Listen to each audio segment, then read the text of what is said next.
Class 8 welcome back to our channel Shikshak Junction. क्योंकि अब नहीं तो कब, अगर आप लोग सोच रहे हैं कि आपकी वीडियो 8th में साइंस की बहुत टाइम के बाद आई है, मैम ने बहुत टाइम के बाद वीडियोस डालना शुरू किए हैं, तो अगर आप अपने सिलेबस को लेकर थोड़ा सा भी टेंशन में आ गए हैं तो उसको भूल जाइए, क्योंकि हम हैं आपके लिए, आपका सारा सिलेबस टाइमली कंप्लीट कराएंगे। दूसरा एक ये भी रीजन है कि हमारे चैनल पर 9th और 10th क्लास की लाइव वीडियो स्टार्ट हो गई है। तो अगर आपके रिलेशन में या आपके भैया दीदी कोई भी इन दोनों क्लासेस में हो और चैनल पर विजिट कर रहे हो और ये बात नहीं पता हो, तो प्लीज आप उनको ये बात बताइएगा कि 10th और 9th इन दोनों क्लासेस की मैथ्स और साइंस दोनों की वीडियोस ऑल्टरनेटिवली डेज पर चलती हैं चैनल पर लाइव। ठीक है, अब हम अपना जो नया चैप्टर है वो एक स्टार्ट करने वाले हैं। फर्स्ट चैप्टर जो था हमने crop production and management complete करा दिया था आपका एक्सरसाइजेस के साथ। अगर कोई दिक्कत होती है किसी भी को भी तो प्लीज मेरे को कमेंट सेक्शन में भेजो, आप लोग अपनी प्रॉब्लम्स शेयर नहीं कर रहे हैं, ठीक है। और अगर आपको और एक्सरसाइजेस चाहिए तो हम आपको दे देंगे। उसके साथ ही हम अपना नया चैप्टर स्टार्ट करने वाले, बहुत इंटरेस्टिंग चैप्टर है क्योंकि इसमें आपको बहुत सारी नई नई चीजें पता चलेंगी, ठीक है। तो let's get started towards our chapter which is this micro organisms. ठीक है, whether these micro organisms are friends और दे आर आवर फोर्स। इस चैप्टर में हम इस पे बात करने वाले हैं, मतलब ये माइक्रो ऑर्गेनिजम्स क्या हमारे फ्रेंड्स हैं या फिर हमारे एनिमीज हैं। फोर्स का मतलब होता है एनिमी, ठीक है। तो क्या करते हैं इन दोनों में से कौन सा रोल प्ले करते हैं माइक्रो ऑर्गेनिजम्स हमारी लाइफ में, हम इसी चैप्टर में इसके ऊपर डिबेट करने वाले। एक्चुअली में ये डिबेट होने वाली है कि कुछ लोग कहते हैं यूजफुल है, कुछ लोग कहते हैं हार्मफुल है। एक्चुअली में ये दोनों ही है, कैसे है वो हम आपको वीडियो में बताएंगे, ठीक है। सबसे पहले तो ये देख लेते हैं कि माइक्रो ऑर्गेनिजम्स होते क्या है। देखो,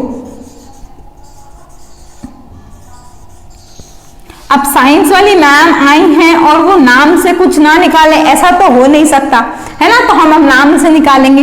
माइक्रो का मतलब होता है वेरी स्मॉल, और इतना स्मॉल कि ये किसके उससे विजिबल है, सिर्फ माइक्रोस्कोप से ही हम इनको देख सकते हैं। ऐसे ऑर्गेनिजम्स जो सिर्फ माइक्रोस्कोप से ही विजिबल हो, इनको हम बोलते हैं माइक्रो ऑर्गेनिजम्स, ठीक है। इसका दूसरा नाम जो है वो भी यही होता है, क्या होता है वो, माइक्रोब्स। तो कहीं पर भी अगर ये नाम भी मिले तो हमें कंफ्यूज बिल्कुल नहीं होना है कि ये माइक्रोब्स क्या है। माइक्रो ऑर्गेनिजम्स और माइक्रोब्स एक ही बात है। ऐसे ऑर्गेनिज्म जिन्हें हम अपनी नेकेड आई से, मतलब खुली आंखों से नहीं देख सकते, उनको देखने के लिए हमें माइक्रोस्कोप या फिर मैग्नीफाइंग लेंस यूज करना पड़ेगा, जिसको हम क्या बोलते हैं, माइक्रोस्कोप। आपने डेटॉल, लाइफ बॉय, इन सब का एडवर्टीजमेंट जब टीवी पे देखा होगा तो हाथों को वो ऐसे हाथ को धोते हुए दिखाते हैं और फिर ऐसे जूम करके एक बड़ा सा सर्कल दिखाते हैं, उसके अंदर अलग अलग तरीके के ऐसे ऑर्गेनिजम्स आपको दिखाते हैं, बताते हैं कि जर्म्स को मारना कितना जरूरी है। तो वो भी सब क्या है, हमारे माइक्रो ऑर्गेनिज्म ही हैं। वो सर्कल आपको इसीलिए दिखाते हैं क्योंकि उन्होंने वो उसे माइक्रोस्कोप से एनलार्ज किया हुआ होता है, ठीक है। तो these are known as micro organisms. इन माइक्रो ऑर्गेनिजम्स की स्टडी को बायोलॉजी में या फिर साइंस में एक स्पेसिफिक फील्ड का नाम दिया गया है, जिसको हम बोलते हैं माइक्रोबायोलॉजी। इतने इंपॉर्टेंट है ये माइक्रोब्स हमारी लाइफ के अंदर कि इसको एक स्पेसिफिक फील्ड दे दी साइंटिस्ट ने, जिसको हम बोलते हैं माइक्रोबायोलॉजी, ठीक। कुछ और जनरल डिस्कशन की बात करें तो फादर ऑफ माइक्रोबायोलॉजी कौन है, एंटोनी वॉन ल्यूवेनहॉक। नाम आपको याद रखना पड़ेगा। ये समझ में नहीं आ रहा होगा ना, मैम ने क्या लिखा है, ल्यू, अब आ रहा होगा,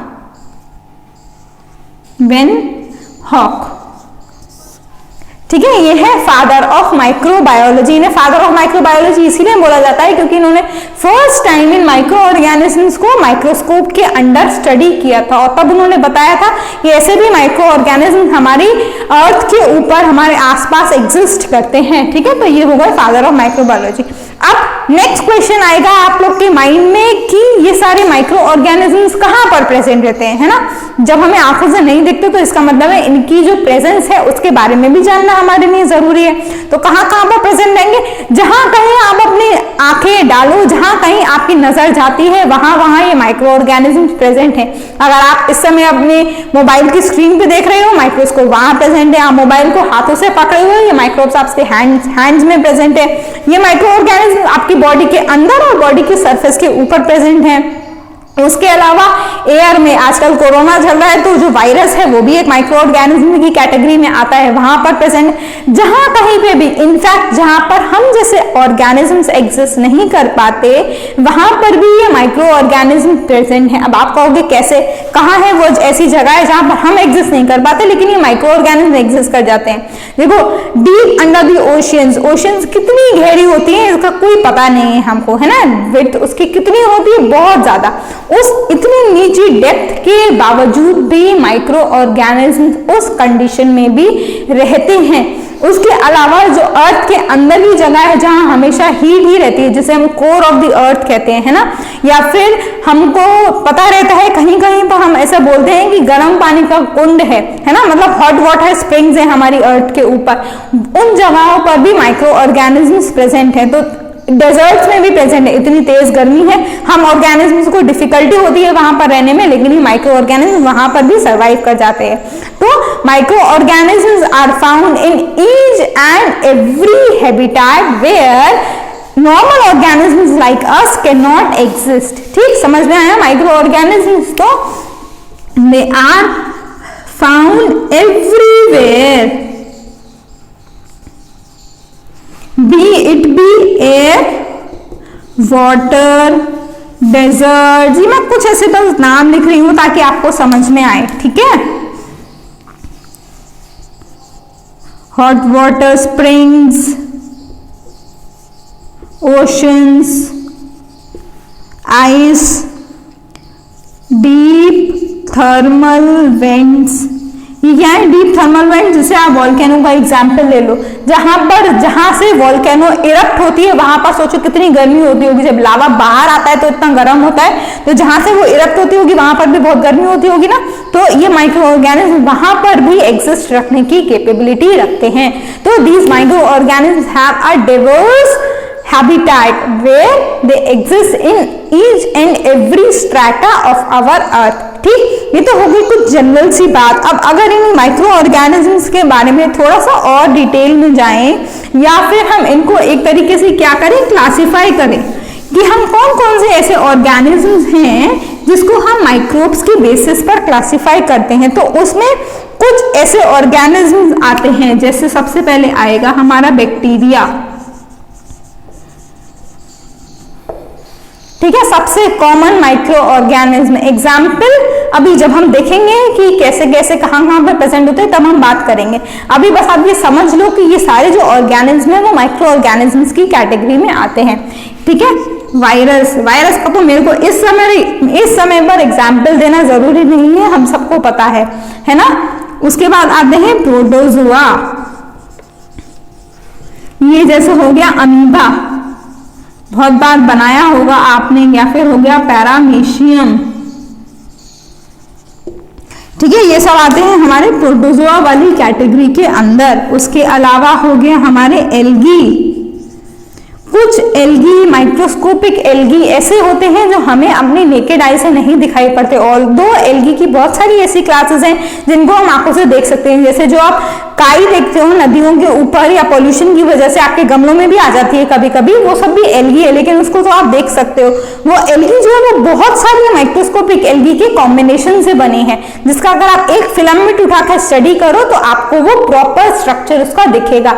इसीलिए हमने एल्गी को वो बोला है माइक्रोस्कोपिक एल्गी। इसका एक एग्जाम्पल लेते हैं, जैसे क्लेमाइडोमोनास। उसके बाद आती है हमारी फंजाई। ये भी माइक्रो ऑर्गेनिज्म है। जैसे ब्रेड के ऊपर जो फंजाई आपको दिखती है, उसका अगर पर्टिकुलर स्ट्रक्चर आपको स्टडी करना है, वो तो सिर्फ ग्रीन कलर का एक दिखेगा कि कुछ तो हुआ है उसके ऊपर, अगर ब्रेड खराब हो गई है तो। ठीक है, लेकिन अगर आपको उसका स्टडी करना है तो आपको माइक्रोस्कोप के अंदर ही उसको एग्जामिन करना पड़ेगा। तो ये कुछ ऐसी क्लासेस हो गई माइक्रो ऑर्गेनिज्म्स की, जिसको हम इस पूरे चैप्टर के थ्रू आउट स्टडी करने वाले। चलो बैक्टीरिया का भी एग्जाम्पल मैं दे ही देती हूँ।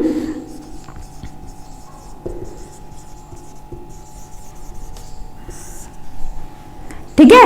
लैक्टोबैसिलस ये एक ऐसा बैक्टीरिया है जिसको आप अपनी डेली लाइफ में कंज्यूम करते हो। किसके अंदर? कर्ड के अंदर।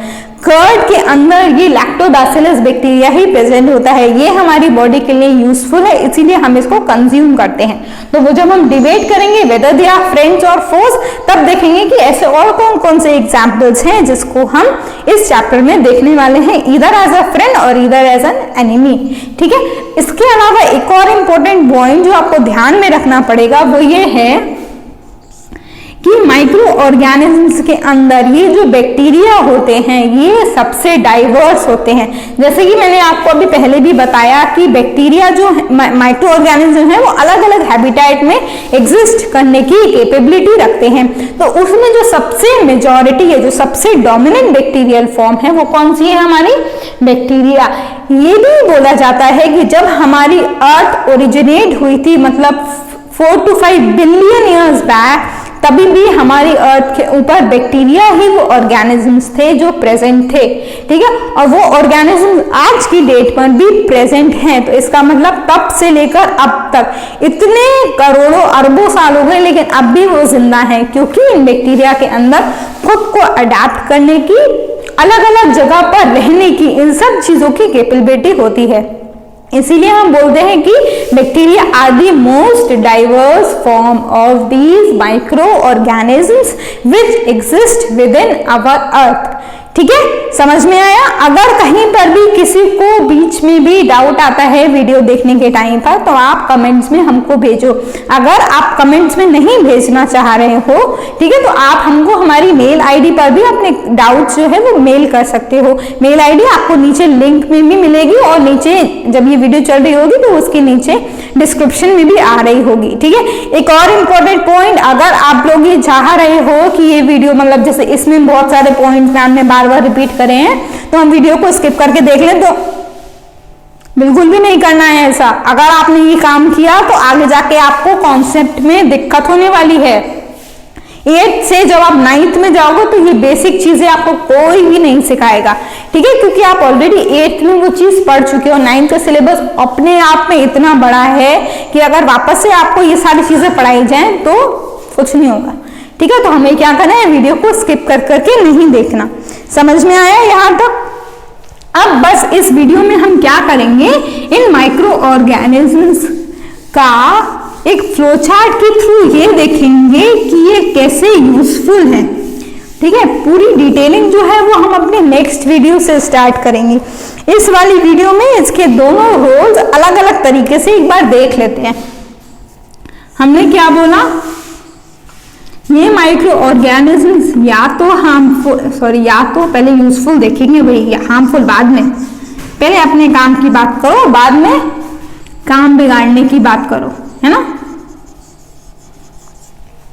यूजफुल माइक्रो ऑर्गेनिजम्स अलग अलग तरीके में देखो। सबसे पहले आता है खाने की बात। एक खाने का एग्जाम्पल तो मैंने आपको दे दिया, कर्ड में यूज होते हैं, है ना। दूसरा फूड इंडस्ट्री कौन सा है जिसमें माइक्रो ऑर्गेनिजम्स बहुत मेजर प्रोपोर्शन में यूज होते हैं, वो होती है बेकरी की इंडस्ट्री। ये जो ब्रेड है, बन्स है, ये सब आप जो खाते हो ना, उन सब में भी माइक्रो ऑर्गेनिज्म ही यूज होते हैं उन सबको बनाने के लिए। कैसे होते हैं वो हम अपनी आने वाली वीडियोस में देखेंगे, लेकिन अभी के लिए फूड इंडस्ट्री में बहुत सारे ऐसे माइक्रो ऑर्गेनिजम्स हैं जिनको हम यूज करते हैं to get our desired product. ठीक है, उसके अलावा आते हैं कमर्शियल चीजों को लेकर, फॉर दी कमर्शियल प्रोडक्शन। इस कमर्शियल प्रोडक्शन में ये फूड इंडस्ट्री भी इंक्लूडेड है। इसके अलावा आ गया हमारा अल्कोहल का प्रोडक्शन। ठीक है, उसमें भी माइक्रो ऑर्गेनिजम्स का यूज होता है। बेकिंग मैंने आपको बताई दिया, तो ऐसे अच्छा वो अभी हम देखेंगे। ऐसी बहुत सारी कमर्शियल चीजें हैं जिनको प्रोड्यूस करने में हमें माइक्रो ऑर्गेनिजम्स को यूज करना पड़ता है। ठीक है, उसके अलावा एक इंपॉर्टेंट पॉइंट आता है हमारा सॉइल फर्टिलिटी का। सॉइल फर्टिलिटी को बढ़ाने के लिए माइक्रो ऑर्गेनिजम्स का बहुत इंपॉर्टेंट रोल है। हर साइकिल में, जितनी भी साइकिल्स आप अभी तक पढ़ते आए हैं अपनी जूनियर क्लासेस में या फिर आप अभी आगे जाके पढ़ने वाले हैं, कार्बन साइकिल हो गया, नाइट्रोजन साइकिल हो गया, इन सारी साइकिल्स को मेंटेन करने के लिए माइक्रो ऑर्गेनिज्म एक बहुत इंपॉर्टेंट रोल प्ले करते हैं। अगर मैं यहाँ पर थोड़ा सा लिखूं तो सिर्फ मैं एक वर्ड लिख देती हूँ, डिकम्पोजिशन, जिसके थ्रू हमारी जो साइकिल्स है वो कंटिन्यू रहने का काम करती हैं। ठीक है, तो ये हो गया सॉइल फर्टिलिटी में इनका यूज। एक और इंपॉर्टेंट यूज माइक्रो ऑर्गेनिजम्स का किसमें है? मेडिसिन्स में। अगर मैं लिस्ट बनाती जाऊं ना तो कभी खत्म नहीं होगी ये वाली लिस्ट। ठीक है, मेडिसिन्स में कैसे यूज है?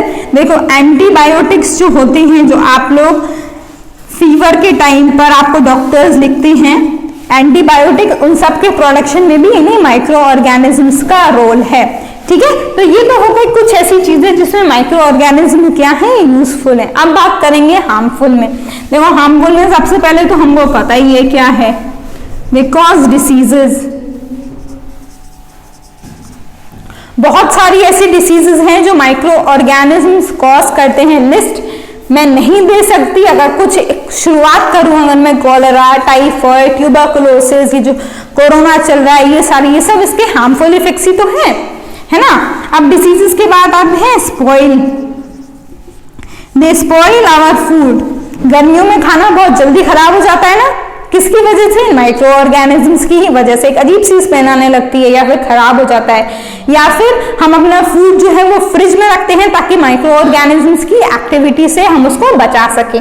तो ये सब क्या हो गया? They spoil our food. इसके अलावा एक और harmful effect, they spoil our clothes, है ना, लेदर प्रोडक्ट्स, इन सबको भी माइक्रो ऑर्गेनिजम्स खराब करते हैं। इसीलिए आपने देखा होगा कि आपकी मम्मा जब भी सर्दियों के कपड़े रखती हैं तो उसमें फिनाइल की गोलियां डाल के रखती हैं ताकि माइक्रो ऑर्गेनिजम्स उनके ऊपर एक्ट ना कर पाए और उन क्लोथ्स को खराब ना कर पाए। ऐसे ही लेदर की चीजों को भी रखने का एक तरीका होता है। जो ड्राई क्लीन वाले अंकल आते हैं वो आपको बताते होंगे कि इन सारे कपड़ों को कैसे रखना है आपकी अलमीरा में। वो इसीलिए बताते हैं क्योंकि अगर आप वैसे नहीं रखोगे तो माइक्रो ऑर्गेनिजम्स का हार्मफुल इफेक्ट जो है वो उसके ऊपर एक्ट होना स्टार्ट हो जाएगा। ठीक है, बस अभी के लिए आपको बस ये फ्लो चार्ट याद रखना है कि कैसे माइक्रो ऑर्गेनिजम्स अलग अलग तरीकों से यूजफुल है और कैसे ये हार्मफुल हैं, बस। ठीक है, जो इसकी और डिटेलिंग पार्ट है वो हम अपनी अगली वीडियो से कंटिन्यू करेंगे।